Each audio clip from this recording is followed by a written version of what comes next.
imperfeição dentro da família, essa imperfeição há de ser preenchida por Deus. Essas lacunas que nós deixamos abertas na nossa família tem que ser preenchidas por Deus. Porque Deus sempre teve um cuidado todo especial com a família. Ele sempre zelou muito pela questão de família. Você não precisa abrir a Bíblia, eu pedi para o Eric lá anotar. Eu queria só dar alguns exemplos para você ter uma ideia de como que é a tratativa dele com família. Lá em 1 Timóteo 2, se quiser abrir, ele fala com relação ao bispo, ao presbítero, ao pastor da igreja. Ele dá uma orientação lá para Timóteo e diz assim: 1 Timóteo 2, eu vou ler aqui, pode ser o 4, Ele faz algumas recomendações, fala que não pode ser dado ao vinho, fala que tem que ser repreensível, fala da conduta dele, mas por final ele fala assim, na minha versão está assim, ó, Timóteo 4:2, que governe bem a sua própria casa, tendo seus filhos em sujeição com toda a modéstia. E no 5 ele diz assim: porque se alguém não sabe governar a sua própria casa, terá cuidado da igreja de Deus? Ou seja, quando ele se refere a quem tem que cuidar da igreja, ele diz que é para usar um padrão daquilo que ele tem em casa. Porque se ele não sabe cuidar da própria casa, como que ele vai cuidar dos outros? Mais para frente, a gente vai ver lá também em Colossenses 3:19. Se quiser abrir aí, Eric. Colossenses 3:19 fala assim: vós, maridos, amai as vossas mulheres e não as trateis asperamente.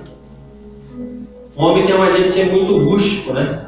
Nós homens temos às vezes a gente até se agrada, acha que é um elogio, a gente fala que a gente é mais grosso, né? Eu já ouvi falar por aí que as mulheres esperam tanto que venha um príncipe encantado no cavalo, mas quando vê elas casaram com o cavalo. O homem é tão rude que ele acaba sendo o cavalo do príncipe, né? E a palavra fala que o Paulo está falando também, fala assim, ó: amai as vossas mulheres e não as trateis asperamente, ou seja, rudemente. Não é para você ser o cavalo que você acha que você é com a tua esposa. Lá em 1 Pedro 3:1, aí ele fala para as mulheres. Ele fala assim: semelhantemente, vós mulheres, sede submissas a vossos maridos, para que também, se alguns deles não obedecem à palavra, sejam ganhos sem a palavra, pelo procedimento de suas mulheres. Ou ele dá uma orientação dizendo assim: como que você vai querer ganhar o teu esposo para Deus só com base na palavra, se a tua atitude é contrária à vontade de Deus? Porque a vontade de Deus é que a mulher seja submissa. O homem é o cabeça da casa. Mas a gente tem visto tanta inversão de valor que tem casa aí que quem tinha que andar de bigode é mulher. Porque o homem não honra o bigode e aí a mulher honra. O homem vai tudo na sombra da mulher. Isso é contrário à palavra. Há de haver uma concordância entre o homem e a mulher, mas o cabeça da casa, instituído por Deus, continua sendo o homem. Para os homens não se animar muito, lá em 1 Pedro também fala, 3:7. Igualmente, vós maridos, vivei com elas com entendimento. Às vezes não é fácil entender. Dando honra à mulher, como vaso mais frágil, e como sendo elas herdeiras convosco da graça da vida, para que não sejam impedidas as vossas orações. Ou seja, Pedro fala, você tem que compreender a tua mulher. Você tem que ter entendimento com a tua mulher, compreendendo que ela é o vaso mais fraco. Não adianta você querer equiparar a tua mulher a você e exigir que ela tenha o mesmo padrão de conduta que a tua. Então você tinha que casar com o homem mesmo, fazer como eles falam lá fora. E aí às vezes a gente não entende porque a gente está dentro da igreja e a gente ora e a gente busca e as coisas não acontecem. Porque a palavra fala para que não sejam impedidas as nossas orações. Porque se você não tiver entendimento, esse entendimento de Deus para você poder conviver com a tua mulher, até as suas orações são impedidas. Lá em Êxodo 20:12, ele fala para os filhos: honra a teu pai e a tua mãe, para que se prolongue os seus dias na terra que o Senhor teu Deus te dá. Ou seja, é um mandamento de Deus que o filho tem que honrar o pai e a mãe. E essa sociedade de hoje em dia, a gente tem visto filho mandando em pai e mãe, né? Uma inversão total de valores que o filho tenta colocar as regras dentro de casa. Tenta conduzir a casa. Tem filho, já vi muitas vezes, de que se o pai diz que não vai fazer determinada coisa, é como se ele tivesse esfaqueado a criança, o filho. Tivesse feito uma coisa assim incrível. E é preceito bíblico que nós temos que honrar nossos pais e nossa mãe. Lá em Malaquias 2,13, o Senhor falou assim: ainda fazeis isto, cobris o altar do Senhor de lágrimas, de choros e de gemidos, porque Ele não olha mais para a oferta, nem aceitará com prazer da vossa mão. Aqui ele estava falando a palavra que o Senhor não estava aceitando mais as ofertas que eram lançadas no altar. E o povo se derramava em pranto, se lançava sobre o altar, e ele pergunta, no versículo seguinte fala, pode pôr lá, 14. Ele fala, mas por que está acontecendo isso? Você se questiona, por que está acontecendo isso? Todavia perguntais, por quê? Porque o Senhor tem sido testemunha entre ti e a mulher da tua mocidade, para com a qual procedesses deslealmente, sendo ela a tua companheira e a mulher da tua aliança. Ou seja, se você não é fiel com a tua esposa, se você não honra a tua esposa, não adianta você pagar de santarrão, achar que vai ser suficiente você vir em igreja, você dizimar, você fizer isso ou aquilo, que Deus está falando que Ele não vai nem olhar para você. E você está sendo desleal com a tua esposa. Então Deus tem um cuidado todo especial. Tem muitos mais versículos aí que a gente podia falar em cima, mas Deus sempre teve esse propósito. Eu vou pedir para ele que abra lá o Salmo 68, versículo 8. Que Deus fala.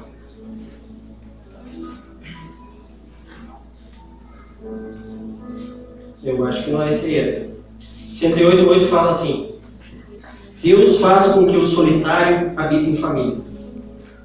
Ou seja, Deus tem uma preocupação com a família. Ele quer que a gente habite em família. Só que nós, muitas vezes, temos deixado essa preocupação de lado e temos sido contrários a essa vontade de Deus. A gente tem, às vezes, se preocupado mais com o mundo lá fora, com a vida, com o cotidiano da gente, de repente até com o ministério na igreja, com uma coisa desse sentido, e esquecido da família. Quando a gente sabe que o primeiro ministério nosso é a nossa família. Então esses preceitos bíblicos aqui, eles se aplicam para todos nós. Não são isoladamente para um ou outro, é para todo mundo. A gente tem que ter a preocupação de que o nosso primeiro ministério é o da nossa família, da nossa casa. Nós devemos honrar a nossa casa. Aí o Senhor fala lá no Salmo 128. Abre lá.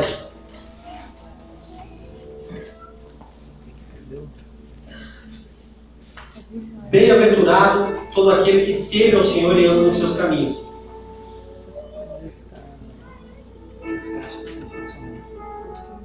Pode mudar.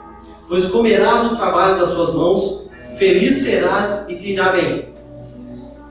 A tua mulher será como a videira frutífera no interior da tua casa, os teus filhos como as plantas de oliveira ao redor da tua mesa. Eis que assim será abençoado o homem que teme ao Senhor. De Sião o Senhor te abençoará, verás a prosperidade de Jerusalém por todos os dias da tua vida. Amém? Ou seja, Deus sempre teve essa preocupação premente com a família. E diz que aquele que teme ao Senhor, a sua família vai ser abençoada. Mas a gente se questiona assim, mas por que na minha casa não, parece que a coisa não flui? Né? Eu sou convertido e minha esposa parece que não decola, parece que está amarrado, ou meu esposo parece que não... Né? Eu já apresentei Jesus, já tentei fazer com que ele vá adiante, os meus filhos, mas a coisa parece que não vai. Porque nós temos esquecido desses preceitos aqui. E Deus, Ele fala que Ele não é homem para que minta, nem filho do homem para que se arrependa. Então, se Ele prometeu alguma coisa na nossa vida, se Ele falou alguma coisa na sua palavra, Ele vai honrar.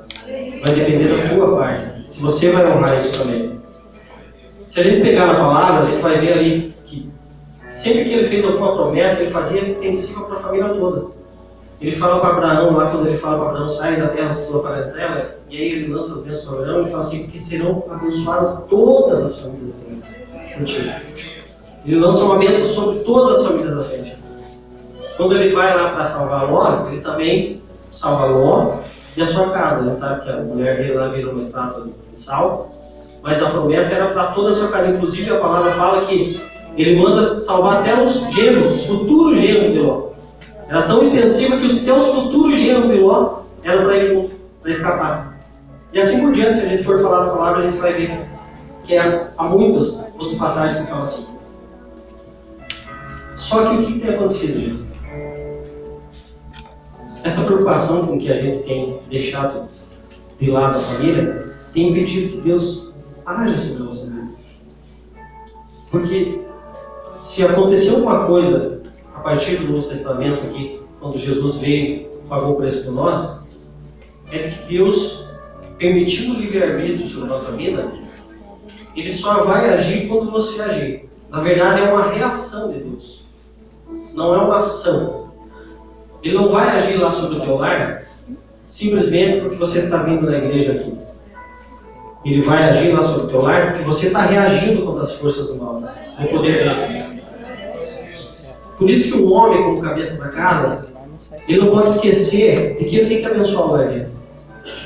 Ele não pode deixar de levantar a mão lá sobre o lar dele e profetizar sobre a vida da família dele.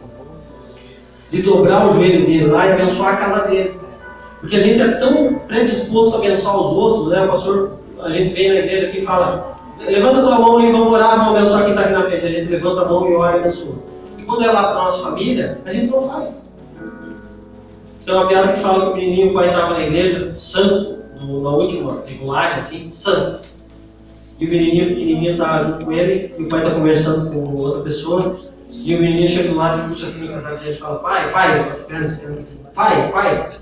Tanto que o menino assistir e fala: filho, pai, vamos morar aqui na igreja? O pai fala: mas olha, quem gosta da igreja, na igreja dele fala assim: por que você quer morar aqui na igreja? Porque aqui você é tão legal, lá em casa você é tão ruim. Então não adianta nós termos essa ideia de que aqui nós somos bênçãos, quando na casa nós estamos sendo uma maldição.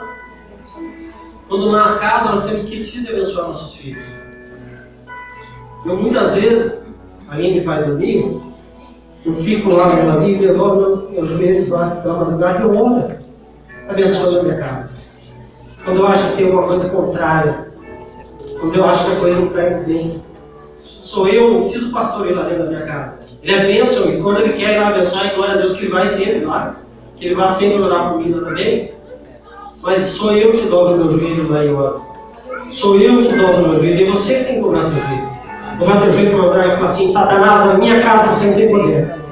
Aqui eu profetizo a bênção do Senhor.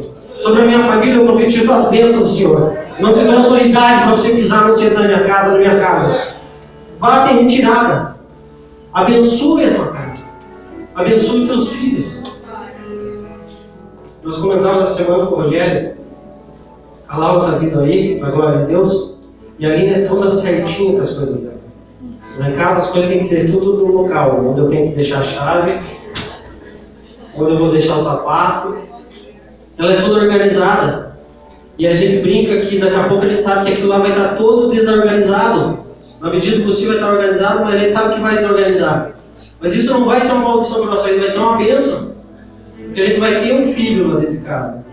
Quantas mães, quantos pais que, em vez de se agradar com a vida de seus filhos, blasfemam contra Deus, até amaldiçoam o filho porque o quarto está desarrumado, porque o filho deixou alguma coisa arrumada. Se alegra, é uma bênção de Deus estar dentro da tua casa. E o dia que ele não estiver mais lá? E se Deus tivesse tirado ele de você? Então é uma bênção na tua casa. Então, profetiza sobre a vida dele. Eu louvo a vida do Rogério. O Rogério tem ensinado para as filhas dele.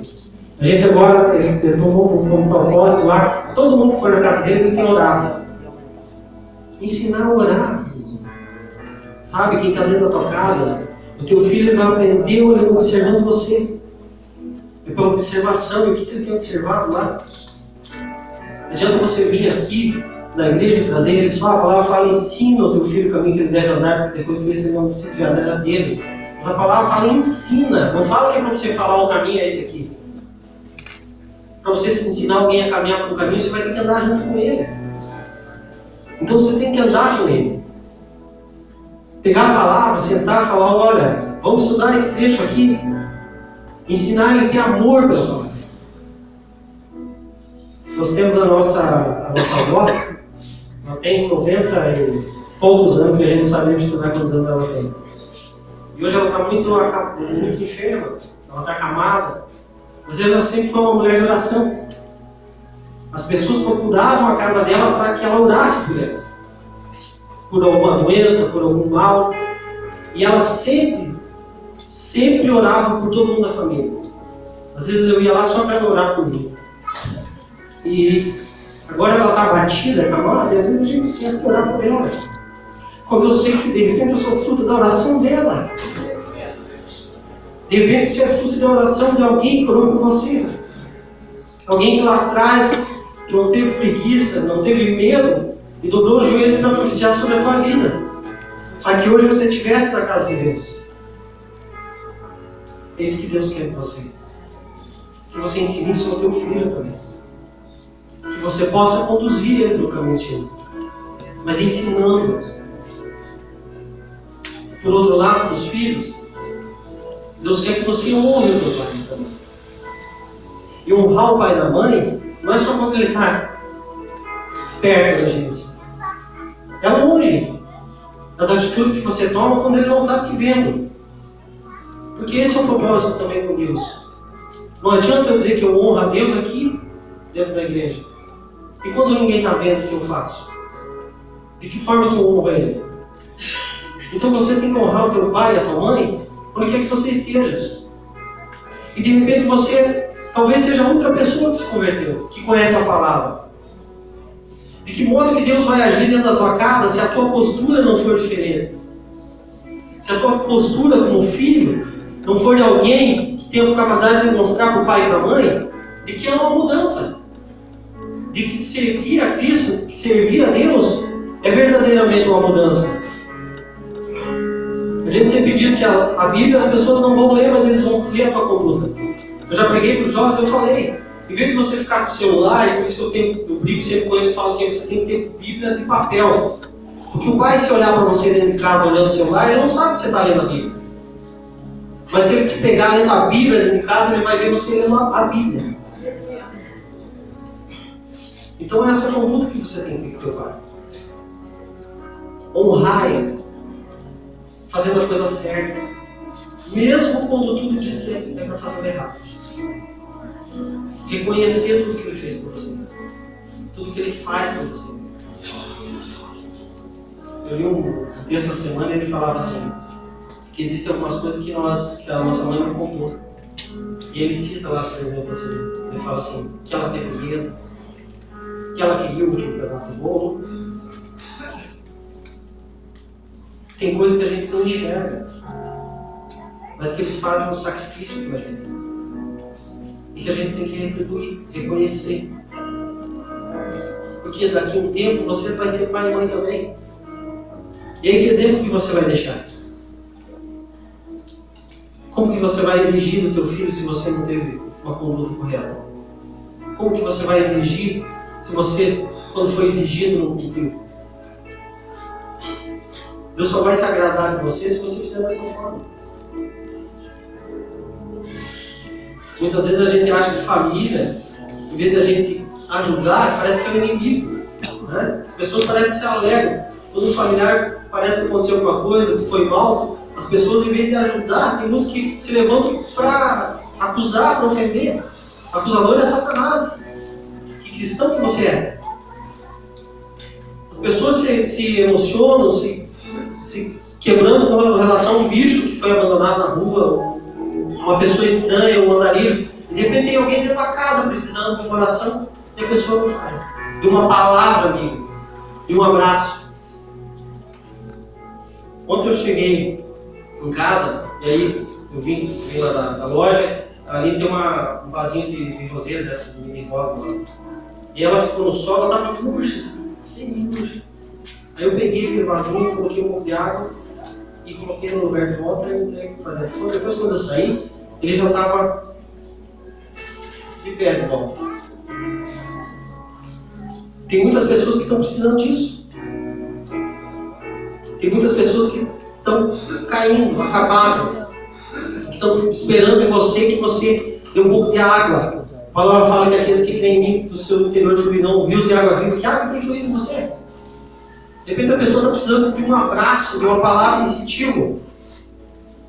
Mas não, é a família, não. Ela fez errado.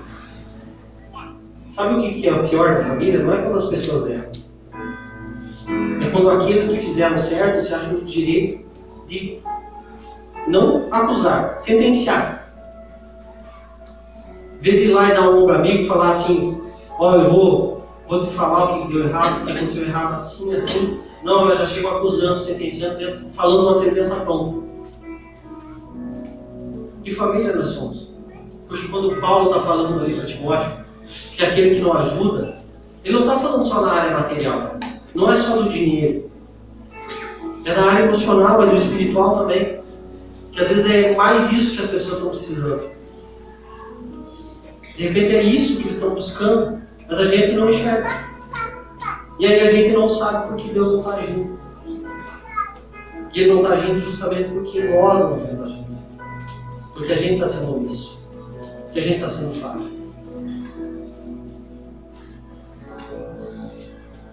Deus tem um propósito na tua casa, na tua família. Quando Ele prometeu para você, mas é extensivo na tua casa. Eu tenho certeza que Ele quer reagir. Ele quer agir na tua vida. Mas isso você tem que aceitar. Você tem que abrir esse precedente para que Ele possa fazer isso. Eu perdi meu pai há alguns anos já.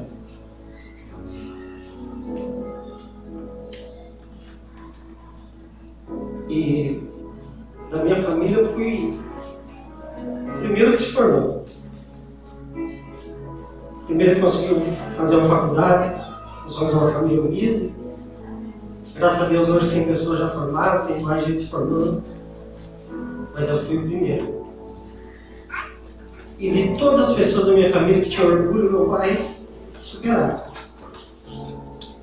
Porque a partir do primeiro dia que ele soube que eu passei no vestibular, ele falava, cada vez que ele me via, ele falava assim, me enxergando, doutor.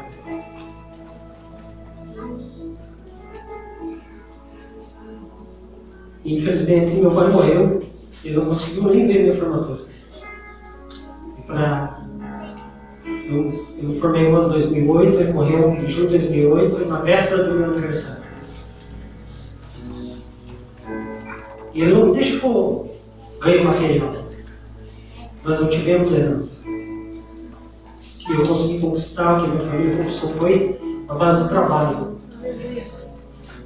Mas tem uma coisa que me fez superar muitas dificuldades, é o olhar do orgulho dele. E isso eu vou guardar para todo mundo aqui. Minha filha vem aí. Eu não sei se eu vou conseguir deixar muita coisa para ela.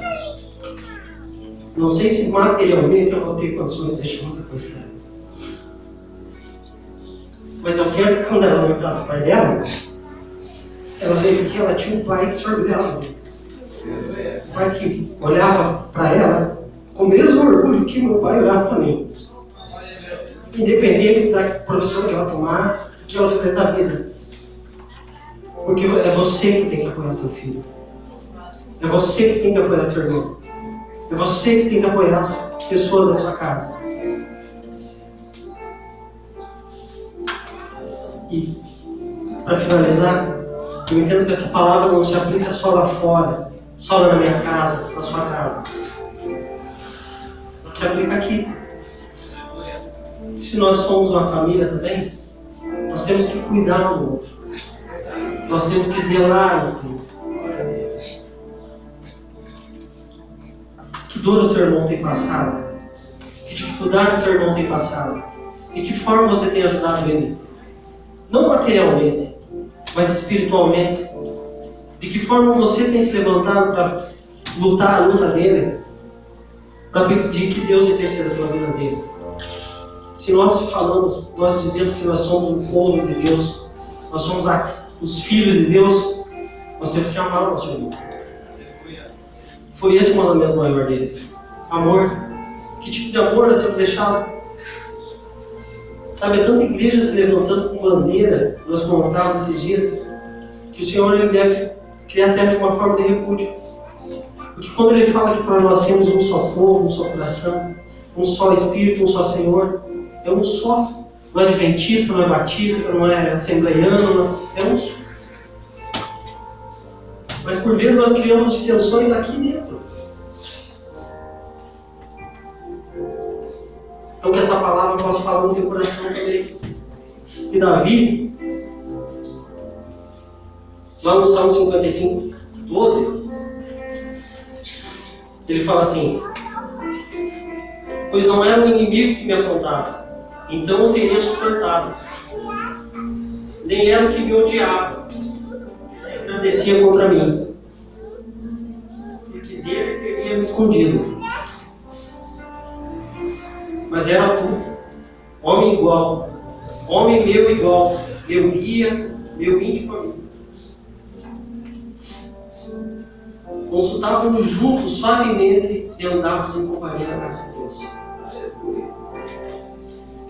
Quando eu lá de fora que acusa a gente até dá razão. Ele não me conhece, ele não viu o meu andar, ele não sabe quem eu sou. Mas quando é na nossa casa é muito difícil. Só que às vezes a gente está apontando o dedo e a gente é muito bom em apontar o dedo para o bom e não está enxergando quando você deseja o mal para a vida, você está desejando o mal para a tua também. Então que nessa noite Deus possa fazer você compreender que é necessário você zelar pelos seus, cuidar pelos seus. Está aqui o Gilmar, meu primo, eu tenho meu tio, ele está com 70 e poucos anos e ele está com a debilidade, o reumatismo, que atacou ele e ele quase não tem força nas mãos. Os braços dele estão quase inválidos. E um tempo atrás aconteceu um problema com outro tio meu lá, teve desentendimento com uma pessoa, e nós fomos até a casa do meu tio, e nós comentávamos esse fato com ele. Falava para ele o que tinha acontecido, como foi, e ele ouviu aquilo, é compadre dele, ficou conhecimento com o tempo. Daqui a pouco ele falou assim: mas que pena que eu não estava lá, porque com o braço eu não ia poder ajudar, mas com as pernas eu tinha ajudado ele. Que você tenha esse espírito no teu coração, que você entenda que a tua família é uma bênção de Deus na tua vida, que esse irmão que está do teu lado é uma bênção de Deus na tua vida, que é Ele quem vai poder te abençoar, quem sabe daqui a pouco. Você não sabe do dia da manhã, você não sabe quem Ele vai ser amanhã. Que me olhava lá atrás, um tempo atrás, me via lá um menino,